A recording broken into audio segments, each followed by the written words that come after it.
Hey up, Meodes. It is Rowie here. It is Wednesday. Well, technically it's Tuesday. It's Tuesday for me, but it's going to be Wednesday for you because I'm recording it today before I go out for pizza, and it'll be uploaded tomorrow. So yeah, there we go. And you know what the beer is because obviously I announced what it was going to be on Sunday, and also more importantly, there's literally a thumbnail which shows what it is that I'm going to be drinking. So let's just get the can straight onto the screen. From El Segundo Brewing Company, it's Steve Austin's Broken Skull IPA, a 6.7% India Pale Ale, brewed in conjunction with, in partnership with, it's brewed with Stone Cold Steve Austin. It is Citra, Cascade, and Chinook, so all the C's. And I've been looking forward to having this for a long while. It's one of those sort of like rocking horse shit beers in this country where it's so hard to get hold of. Like, it's ridiculously difficult. Wherever anyone gets it in stock, it sells out almost instantly. So I knew it was getting released at Brew Cavern the other night. So I was there from 5 minutes before I knew it was getting put on, just refreshing. And then I literally didn't go out, so I knew I could guarantee myself a can of this. And so yeah, there we are. I was able to get one. I am super looking forward to it. Let's just get it straight opened and straight into the can. Into the can. It's already in a can, isn't it? We'll get it straight into the glass. It is one of those weird ones though, because like I'm literally in a group on Facebook, which is dedicated to trying to get Broken Skull IPA into the UK, and it's full of people who, if they see it anywhere, they post links, they post it wherever, and it's just got it's got a couple, it's about 1,000 or so people in there. And a lot of them are always like, "Oh, I'd literally give anything to try that beer. I really would do anything to try that beer." But then you put a link up. So this, I think, was like 11.50 in that sort of region a can. They see that and it's like, I'm not paying 11 quid for a beer. There's no way. There's no way on earth I'll pay 11 quid for a beer. Well, don't then. Do you know what I mean? Like, literally, no one's making you. No one is telling you to do that. No one has got a gun to your head saying you have to pay £11 for this beer. But then they're always like, but I really want to try it. I'd give anything. It's like, well, you don't have to give anything. You don't have to give anything. Like, you don't have to like sell your soul or like give away land or anything or crypto. You just need £11.50. So that's all you need to do. So I'm not doing that. I'm not doing that. I saw the same over the weekend when so many people, they were sort of all like Nottingham folk, all my friends were like, anyone selling a ticket to Wembley, I would give anything. I will pay any amount of money to go to Wembley and watch this game. I will pay any amount of money to watch this game live. And then the next day, literally on the day of the game, anyone got a link so I can watch the game for free. You were willing to pay money the other day. Now all of a sudden there's a link for it. Why do you need it free all of a sudden? Go to the pub, buy a fucking pint for fucking £4 and watch it in the pub. Tight cunts. That annoyed me. Sorry, that was back to the beer. That had nothing to do with beer, did it? So yeah, we'll get that into the glass. Ooh, crystal clear that. Well, I am holding it to the ring light, but it has got a very, very slight haze to it. But I'd consider that a clear beer. Now, one of the reasons I've wanted to try this for so long is, even though I do consider myself the destroyer of nerds, and I'll lay into anyone who there's this big thing as in not liking popular things isn't a personality trait. Yeah, it is, because people like stupid shit. If you like Stranger Things, which is, I'm going to call you stupid for it. If you like Star Wars, if you're a grown man who likes Star Wars, then you're a fucking loser as far as I'm concerned. When actual adults like take offense to things that happen in Doctor Who, and I'm sort of like, what, Doctor Who, isn't that kids show that nobody watches? Yeah, so when people like nerdy shit, it's fine to lay into them. Unless it's wrestling, because wrestling's really cool and I love it and I still watch it. So yeah, so wrestling is the exception that proves the rule on that one. So I remember watching WWE. Actually, it wasn't WWE. In the early mid '80s, I remember, because don't let the boyish good looks fool you. I'm old as shit. So during the early mid '80s, I remember at my grandmother's house in North Wales, or my nine, as the word is, at my nine's house in North Wales.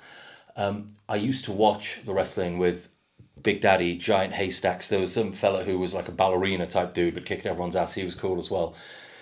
But then it was actually WCW that got me into it before, because you could watch WCW on ITV at like 2 a.m. And my mum always used to record that. So I really got into the WCW through that. And then with time, we got Sky. And then, and then I just watched it religiously until about 1994, which is when I moved up to I tell you what, it smells lovely. It smells very fruity. It's definitely that sort of like, it's definitely a traditional American style IPA, just from the hop bill, from the look, even down to the ABV. But it smells very, very fruity. It's got a load of like sticky mango on the nose, to be honest with you. But anyway, we'll fast forward between 94 and 1999, because I basically didn't watch it because my dad and stepmom didn't like me having fun things or enjoying stuff. So, because they were shitty people. So I was never allowed to watch things like that I liked, or anything really. So, but when I moved out and took a job, I moved in with my mate Joe Cox, and we started watching. He watched WWE every Friday night, and I got back into it. So I think the Attitude Era had kind of finished, and the Monday Night Wars were coming to an end by that point. But I've just been hooked ever since. So basically, back since like 1999, I've just been rewatching it. I don't watch it as much now. I watch the big four throughout the year, and I prefer NXT, AEW shits it as well. But yeah, that's that in it. A bit of 6 minutes, not even had a sup yet. But yeah, here we go. Steve Austin, Broken Skull IPA.